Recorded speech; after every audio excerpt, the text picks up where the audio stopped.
Gregorio, ang ating pong DepEd Secretary Sani Angara, magandang umaga po sir. Ang aking pong kaibigan, Senator Juan Miguel Zubiri, sir. Sa lahat po ng namumuno ng Arnis o PECAF, sa mga atleta, sa organizer, magandang umaga po.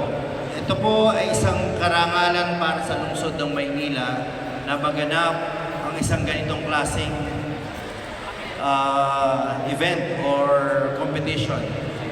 Kasi sa amin po sa Maynila, welcome po lahat ng mga atleta, ng mga organisasyon para po magkaroon ng matagumpay na pagtitipon sa lungsod ng Maynila.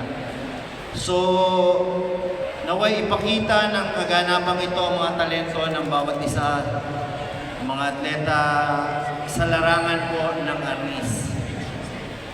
Sa ngalan po ng aming mayor, gusto lang po namin bumati at i-welcome kayo sa aming lungsod.